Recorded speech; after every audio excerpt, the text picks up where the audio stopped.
Je vote pour la science avec Isabelle Burgon. Bonjour à vous.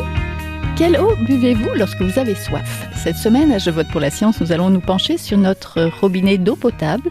Récemment, plusieurs médias québécois nous ont révélé les résultats alarmants portant sur les taux de plomb dans les abreuvoirs de certaines écoles et de garderies de la province. La concentration en plomb qui était parfois 4 fois plus élevée que la limite québécoise. Cette limite maximale est fixée à 10 microgrammes par litre. La norme québécoise ne répond toutefois plus à la recommandation canadienne pour le plomb dans l'eau potable, car depuis cette année, depuis 2019, la limite est plutôt fixée à la moitié, soit 5 microgrammes par litre. Le 23 octobre dernier, le gouvernement du Québec a toutefois annoncé qu'il se conformera aux nouvelles recommandations de Santé Canada sur la concentration et les procédures d'échantillonnage de plomb dans l'eau potable. Il a également révisé cette année son guide d'évaluation et d'intervention relatif au plomb et au cuivre dans l'eau potable, destiné aux responsables de réseaux de distribution et aux municipalités. Si le plomb se retrouve dans notre eau potable, cela provient principalement de la dissolution de plomb présent au sein des tuyaux de raccordement entre le réseau municipal et les établissements publics ou les résidences. Jusque dans les années 70, les installations de distribution d'eau comportaient des tuyaux de plomb, mais aussi des soudures au plomb. Ils ont été remplacés, mais pas tous, ni partout, d'où les problèmes qui surgissent aujourd'hui. Si les métropoles et les grandes municipalités possèdent les moyens de remplacer et de moderniser leur réseau d'approvisionnement en eau potable, qu'en est-il des petites villes moins pourvues? Toutes les municipalités se doivent par contre de distribuer une eau qui répond aux normes de qualité de l'eau potable du Québec. Au Québec, le gouvernement a annoncé que les écoles primaires devront corriger la situation d'ici 1 an et toutes devront d'ici juin prochain avoir une meilleure idée de la qualité de leur eau en mesurant la concentration de plomb qui s'y trouve. Depuis le drame de Walkerton, la municipalité ontarienne dont l'eau potable avait été contaminée par la bactérie E. coli, de nombreux Canadiens se méfient de leur eau du robinet et préfèrent consommer de l'eau en bouteille. Pourtant, les normes et les règlements n'ont jamais été si serrés et la qualité si bonne, particulièrement dans les grandes villes dotées de traitements de l'eau à la fine pointe. Alors, devrons-nous nous inquiéter de la concentration de plomb dans notre eau potable pour apprendre comment les municipalités réagissent face à ce type de problème de santé publique? Restez à l'écoute.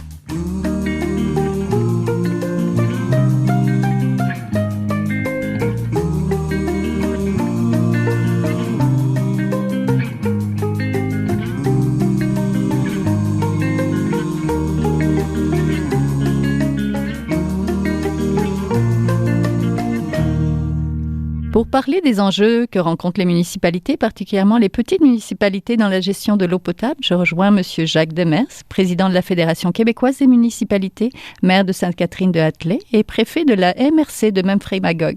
Bonjour. Oui, bonjour. Bienvenue à Je vote pour la science. Comment est la situation au niveau du plomb dans l'eau potable à Sainte-Catherine-de-Hatley et plus largement dans la MRC de Memphrey-Magog? C'est sûr qu'au niveau de Sainte-Catherine-de-Hatley, on n'a pas cette problématique-là du fait qu'on a tous des puits artésiens individuels pour chacune des résidences. Mais au niveau de la MRC, on se trouve à vivre un peu de tout, là. La ville-centre qui a beaucoup plus de gens qui peuvent vérifier des dossiers, mais qui sont souvent très à jour, sont capables possiblement qu'avec les équipes qui ont rapidement savoir les quartiers, les points touchés. Il y a aussi nos villages qui, eux, souvent, avec ces normes-là, ont souvent des tracas un petit peu à être sûr de rester à niveau. Puis, regarder aussi le passé. On a de l'ouvrage à faire au niveau de nos plans pour savoir à quel endroit le plomb se trouve.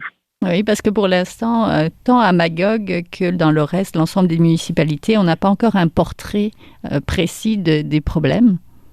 Non, vous avez raison. C'est notre premier défi. C'est de bien faire ce portrait-là, être capable de cibler. Et au niveau de la Fédération, on a un groupe aussi d'ingénieurs qui travaillent à ce niveau-là pour accompagner les municipalités dans les recommandations, dans les façons de faire, là, pour rapidement être capable d'avoir un portrait aussi de leur territoire. Est-ce que c'est un problème qui vous préoccupe? Oui, parce qu'on parle d'un problème de santé. Là. S'il y a une chose qu'on ne peut pas reporter ou on ne peut pas, je pense, avoir de divergence, c'est bien là quand on parle de la santé de nos citoyens. Il faut trouver le moyen rapidement. Une fois que quelqu'un allume cette lumière-là, de dire on pourrait faire mieux, ça pourrait être mieux pour nos gens, mais je pense qu'on a un devoir d'accomplir.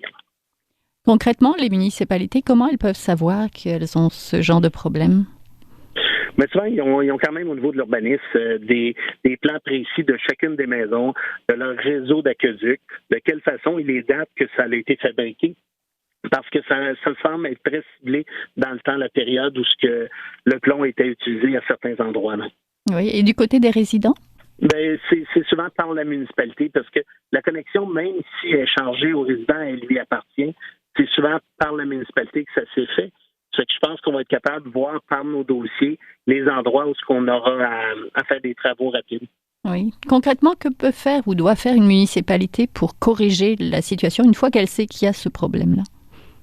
Il me semblerait, premièrement, s'ils sont capables de déterminer les endroits, mais je pense que la première étape, c'est d'aviser les citoyens de ce cas-là, de prendre aussi les mesures adéquates, c'est-à-dire de vérifier voir si les taux sont plus élevés que le 5 mg qui était suggéré, pas suggéré, mais qui est maintenant la nouvelle norme. Oui. Oui. Fait que regardons ceux qui sont au-dessus de ça, il faut aviser absolument les gens qui peuvent rapidement prendre par des filtres ou par différentes choses assez simples pour éviter que l'eau qu'ils boivent n'ait ce taux plus élevé-là. Je pense que ça, on est capable de le faire très rapidement. Et par la suite, on verra les modifications plus techniques. Au point de vue de la municipalité elle-même, que peuvent faire les petites municipalités qui n'ont pas énormément de résidents et donc pas énormément de moyens pour rénover ou investir dans cette infrastructure de connexion? Si ça reste au niveau des connexions, puis vraiment d'une pièce à changer, je pense que ça va assez bien. Lorsqu'on change une pièce, si on en a moins, ça nous coûte moins cher qu'une qui en a beaucoup. La problématique, c'est que si on touche aux usines d'épuration, là, on s'aperçoit souvent qu'on n'a pas un grand volume, puis qu'il y aura un risque de ce côté-là. Là. Des fois, des petites populations qui ont se payé un traitement d'eau de bon niveau, puisque les normes sont partout au Québec à la même place, on voit qu'il y a pas beaucoup de personnes pour payer ces équipements-là assez dispendieux. Il n'y a pas de fonds de soutien pour ce genre, pour les municipalités, entre municipalités? Non, entre municipalités, il n'y en a pas, mais au niveau du gouvernement, c'est quand même l'aide principale.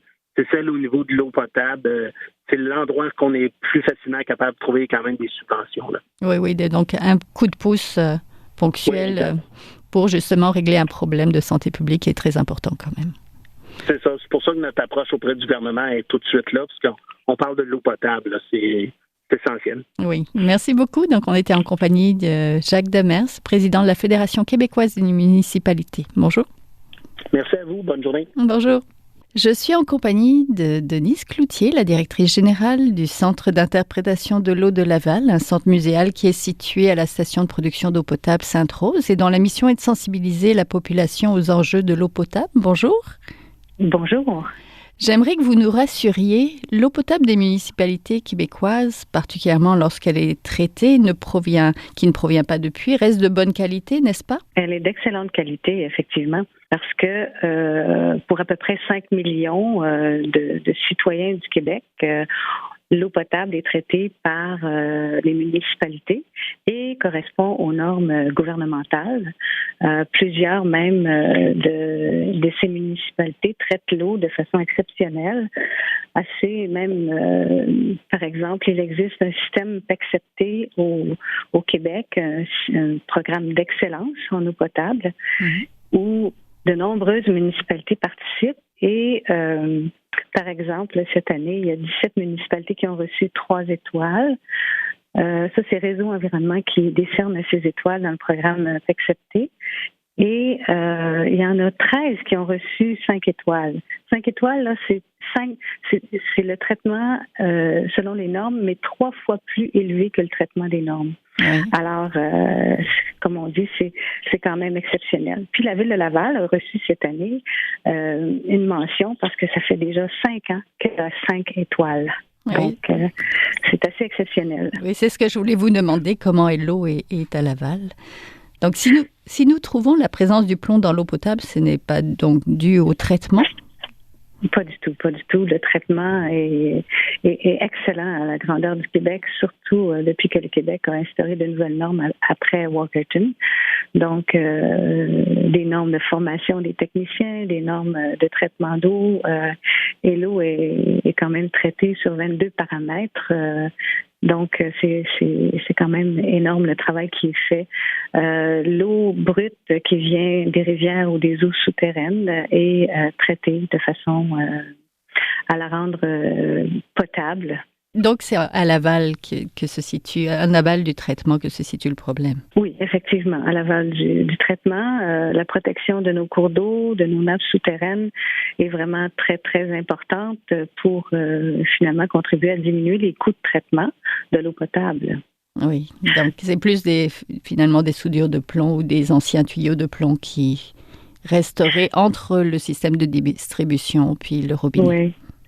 Alors, ce que je sais, c'est que les tuyaux de plomb, c'est beaucoup dans les maisons qui ont été construites et non rénovées au niveau de la tuyauterie dans les années 50-60. C'est que Laval avait fait une étude en 87 qui démontre que il y avait peut-être juste à peu près 4 résidences dans un échantillon donné qui avaient un petit surplus de plomb selon les normes. Et donc, au niveau de la ville de Laval, la ville a déjà depuis longtemps changé ses conduites qui étaient au plomb. Oui, les normes se sont resserrées aussi, puis la situation a changé aussi depuis Walkerton, même si parfois les citoyens trouvent que l'eau municipale a un drôle de goût. D'ailleurs, j'inviterais les citoyens qui trouvent que leur eau municipale a un drôle de goût, c'est probablement du chlore gazeux qui est inséré dans l'eau potable pour aller dans le réseau de distribution pour qu'elle reste de bonne qualité tout le long du réseau de distribution. Alors, le chlore, il peut s'éliminer facilement. Au lieu de laisser couler l'eau du robinet pour qu'elle devienne froide pour la boire, on en met au frigo et quand on la prend du contenant après une journée, il n'y a aucun goût de chlore qui est présent dans l'eau municipale. Oui. Alors, cette eau-là est d'excellente qualité et si on compare par exemple avec l'eau embouteillée, souvent même c'est pris d'eau traitée municipale. Mm-hmm. Et par contre, il y a des normes au niveau de la captation, mais il n'y a pas de normes au niveau de la distribution. Alors, si cette eau embouteillée a été longtemps, par exemple, on en voit souvent des grosses palettes d'eau embouteillée dehors l'été à 35 degrés ou 31 degrés Celsius, c'est vraiment, on ne sait pas qu'est-ce qu'il y a dans cette eau-là qui est bu après. Là. C'est sûr. Alors, qu'est-ce que ça a changé, Walkerton? Ça a changé beaucoup de choses au niveau des techniciens, des normes au niveau de la formation des techniciens, parce qu'on sait que c'était beaucoup relié à ça, à Walkerton. Mais aussi, ça fait en sorte que les municipalités ont entrepris le nettoyage de leur réseau d'aqueducs beaucoup plus intensivement. Ils ont colmaté les fuites, changer les réseaux d'aqueducs aux endroits où c'était nécessaire. Donc, il y a un gros travail qui a été fait au niveau de la qualité de l'eau depuis de nombreuses années. Oui, depuis 20 ans environ. Oui, c'est ça. Oui. Au Centre d'interprétation de l'eau de Laval, vous sensibilisez les citoyens à adopter de bons comportements. Vous leur parlez d'économiser l'eau potable. Mais que peuvent faire les résidents pour réduire leur exposition au plomb? Leur exposition au plomb? Premièrement, il faut qu'ils vérifient le type de tuyauterie qu'il y a dans leur résidence. Comme je vous dis, au niveau municipal, il y a peu de risques, mais au niveau du système de plomberie que les citoyens ont dans leur maison, si leur maison date d'après les années 70, mettons, il n'y aura pas de problème. Mm-hmm. Il faut juste voir, est-ce qu'on a une tuyauterie de métal qui aurait été, dont les joints auraient été soudés au plomb? Ben, si c'est le cas, ils peuvent changer ça à l'intérieur de leur résidence et ce sera réglé. La quantité de plomb est vraiment minime dans les eaux municipales, à ce qu'on me dit. Oui, mais pour cela, il faut faire couler l'eau? Oui, c'est toujours préférable de faire couler l'eau avant de la boire. Un petit 5 minutes, pas 5 minutes, mais quelques minutes. Quand on pense qu'on a des tuyauteries qui peuvent être problématiques. Mais en général, comme je vous dis, tous les dépôts qu'il peut y avoir dans les tuyaux, c'est sûr qu'il y a peut-être un petit 2 minutes là, qu'on fait couler l'eau avant de la boire, mais c'est pas nécessaire dans les maisons qui sont récentes et qui ont une tuyauterie récente. Qui sont rénovées. Donc, et cette eau-là, on la conserve, on la donne aux plantes, par exemple. Merci beaucoup. On était en compagnie de Denise Cloutier, la directrice générale du Centre d'interprétation de l'eau de Laval. On va vous mettre le site Internet. Il y a plein d'activités pour toute la famille. On n'a pas eu le temps d'en parler, donc on mettra la page Internet. Vous pouvez aller voir comme c'est intéressant. Il y a même des visites de stations d'eau potable. Merci. Effectivement. Merci beaucoup. Bonne journée. Merci. De l'opportunité. Au revoir.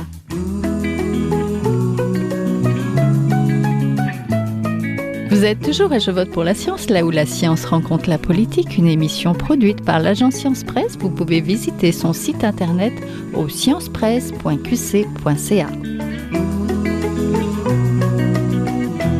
Nous sommes à présent en compagnie de Denis Gauvin. Vous êtes conseiller scientifique à l'Institut national de santé publique du Québec, à la direction de santé environnementale et de la toxicologie. Bonjour. Oui, bonjour. Devons-nous nous inquiéter de la concentration de plomb dans notre eau potable? S'inquiéter, peut-être le mot est fort un peu parce que, règle générale, la qualité de l'eau potable au Québec est de bonne qualité.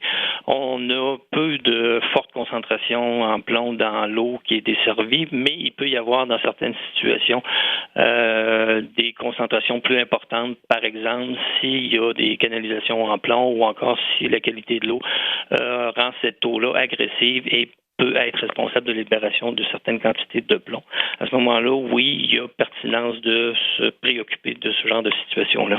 Et quand vous dites eau agressive, est-ce que c'est de l'eau calcaire? Oui, c'est de l'eau avec un pH qui serait inférieur, règle générale, à 6,5 avec une faible alcalinité. Ça va avoir plus tendance à corroder la tuyauterie, mais également les soudures et à ce moment-là, être responsable de libération d'une certaine quantité de plomb dans l'eau. Oui, pourquoi on a retrouvé du plomb dans l'eau qui coule dans les robinets des écoles et des garderies? Pourquoi non?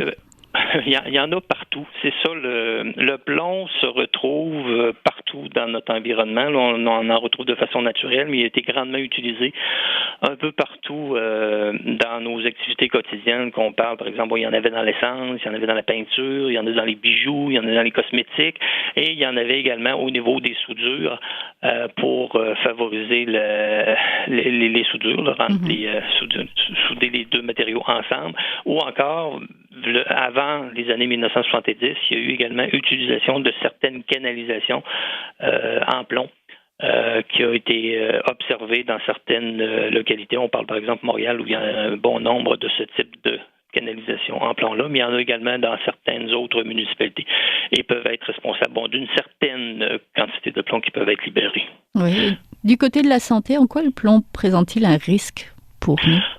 Ce qu'on vise, c'est bien entendu le moins possible de ce type de contaminant-là, de ce contaminant-là.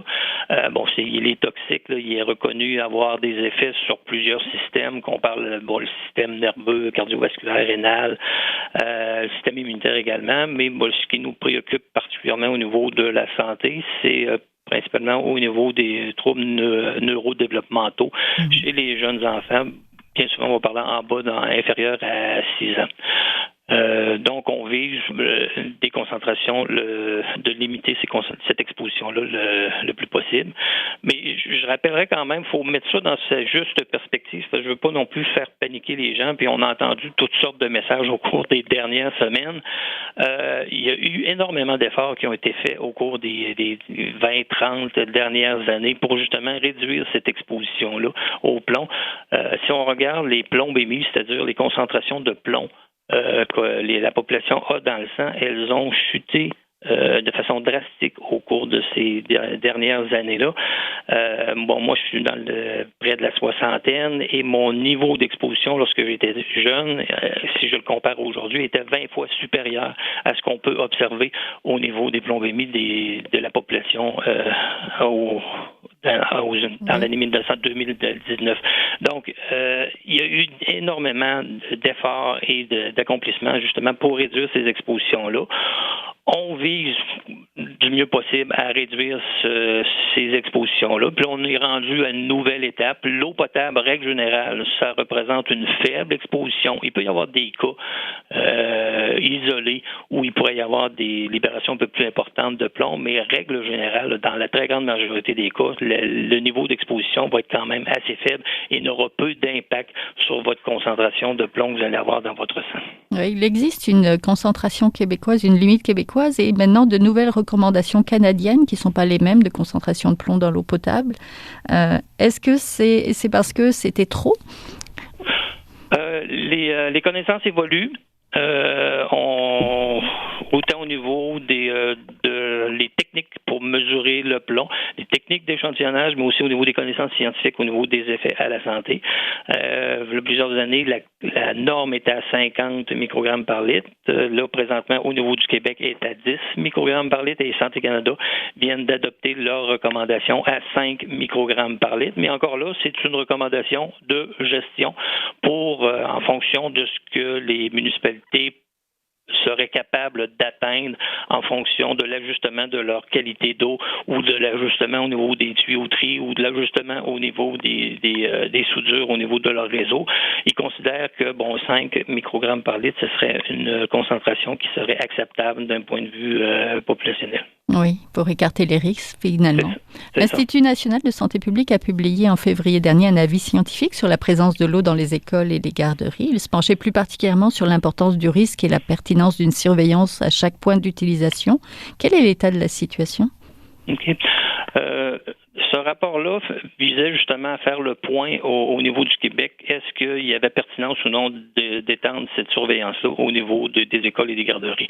Ce qu'on est arrivé à la conclusion, c'est que, comme je l'ai mentionné tout à l'heure, règle générale, l'exposition liée à l'eau potable dans les écoles et les garderies vont exposer de façon très minime la population générale, mais il peut y arriver des cas d'exception et des cas qui pourraient avoir un impact un certain impact sur la plombémie des jeunes enfants et éventuellement peut-être avoir un impact également sur le quotient intellectuel de ces enfants-là. Donc, ce qu'on recommandait au gouvernement, c'était de mettre en place des procédures ou des projets pilotes pour justement mieux évaluer cette situation-là parce que à l'heure actuelle, les mesures n'étaient pas obligatoires pour l'ensemble des écoles. Il y avait un certain nombre d'écoles qui étaient échantillonnées, puis le protocole d'échantillonnage se faisait après 5 minutes d'écoulement. Parce qu'à l'époque, ce qui était recherché au niveau du protocole d'échantillonnage du ministère de l'Environnement, c'était la recherche des conduites en plomb. C'était cette source-là qui nous préoccupait au niveau de santé publique, qui nous préoccupait le plus.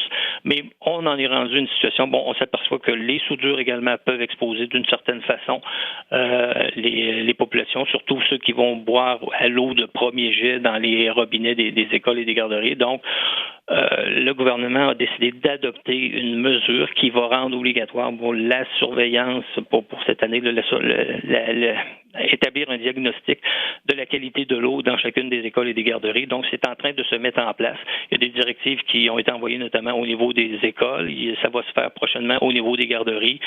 Les établissements de santé vont également être avisés. Puis, il va y avoir des protocoles d'échantillonnage qui vont être suggérés pour la population qui suspecterait notamment des conduites en plomb pour déterminer de quelle façon je devrais mesurer la qualité de mon eau à ma résidence. Oui, parce que ça semble être la solution de surveiller un peu plus et d'échantillonner l'eau régulièrement, c'est ça? C'est ça. Comme j'ai mentionné, il ne faut pas faire paniquer les gens, mais c'est pas une mauvaise idée, justement, de mieux connaître le niveau d'exposition. Il va en avoir. L'exposition zéro va être, sera pas la norme là, du fait de cette utilisation élargie du plomb dans les conduites et dans les soudures. Il sera pas inhabituel d'en retrouver au niveau vos échantillonnages d'eau ou encore au niveau des échantillonnages d'eau au niveau des écoles. Surtout si on laisse stagner l'eau sur des longues périodes jusqu'à 24 heures puis qu'on prend l'eau du premier geste, ça sera pas inhabituel de retrouver ces concentrations-là. Mais l'impact de ces faibles concentrations-là demeure, somme toute, assez faible pour ce qui est de la plombémie chez les jeunes enfants. Oui. Est-ce que l'exposition zéro, c'est quelque chose d'inatteignable? Ça va être difficile parce que, au niveau de l'eau potable, il y aura toujours possibilité de viser maximum d'enlèvement de plomb, soit par le remplacement des conduites ou installation de filtres et autres, on peut en arriver à réduire effectivement cette exposition-là, mais je mettrai en garde, puis je suis content de l'opportunité qui m'est offerte là-dessus. Il faut quand même mettre en garde de ne pas se précipiter là, pour la réalisation de travaux et faire ça n'importe comment, parce qu'à partir du moment où on va jouer dans la tuyauterie, si on décide, j'ai un problème au niveau de ma robinetterie, je la change, je change tout ça, puis je mets une robinetterie neuve, il se pourrait qu'après l'installation de la robinetterie neuve, du fait qu'on est allé jouer dans ces tuyauteries-là, libérer plus de plomb qu'il y en avait antérieurement. Il y a une période de temps d'ajustement et ça va être important pour les gens qui vont opérer ce genre d'opération-là de procéder à des échantillonnages après les correctifs, après avoir apporté des correctifs pour justement s'assurer qu'ils n'ont pas empiré la situation au lieu de l'améliorer. Oui, c'est sûr. Et du côté de la consommation d'eau, est-ce qu'il faut la laisser couler mais pas la bouillir? Qu'est-ce que peut faire une personne qui serait inquiète pour son eau? Ça dépend si vous êtes en résidence, si vous avez une conduite en plomb ou si vous êtes en milieu scolaire. Milieu scolaire, en le faisant couler quelques 30 secondes, une minute, vous allez régler la très grande majorité de l'exposition parce que, règle générale, c'est au niveau de la robinetterie que vous allez retrouver les premiers millilitres, que vous allez retrouver les concentrations en plomb qui pourraient s'accumuler. Si vous avez une conduite en plomb, puis vous êtes en milieu résidentiel, là, à ce moment-là, il faudrait faire couler quelques minutes. En règle générale, on va dire jusqu'à temps que l'eau devienne froide pour justement vidanger l'eau qui aurait pu stagner à l'intérieur même de cette conduite en plomb qui se retrouve soit sur votre terrain résidentiel ou sur la partie de la municipalité. Donc, ça peut prendre jusqu'à 5 minutes là, pour faire écouler cette eau-là pour justement libérer les concentrations en plomb. Mais là, c'est dans des situations où il y aurait présence de conduite en plomb. Oui, donc faire couler 5 minutes, mais pas faire bouillir, parce que ça pourrait augmenter la concentration. Effectivement, vous faites bien de me le rappeler. Faire bouillir l'eau n'enlève pas le plomb. Ça pourrait même, si vous faites bouillir pendant 20 minutes de temps, ce qui n'est jamais recommandé, là, mais si vous faites bouillir longtemps, vous allez concentrer le plomb dans votre eau parce qu'il ne s'évapore pas. Oui, d'accord. Donc, laissez couler 5 minutes, puis récupérez cette eau pour nourrir vos plantes et tout ça. Ne la perdez pas quand même. Oui, ce qu'on fait le matin, c'est qu'on prend sa douche, on toilette, on fait un peu de petit lavage et autres, puis par la suite, ça a déjà vidangé l'ensemble de la tuyauterie. Puis là, lorsque vous allez prendre votre premier robinet, votre premier verre d'eau, à ce moment-là, vous pouvez laisser couler quelques secondes, puis à ce moment-là, vous allez régler votre problème au niveau de votre exposition au plomb. Entendu. Merci beaucoup. On était en compagnie de Denis Gauvin, conseiller scientifique à l'Institut national de santé publique du Québec, et on va mettre le rapport aussi en lien sur la page de l'émission. Merci. C'est parfait. Je vous remercie bien. Bonne journée. Au revoir.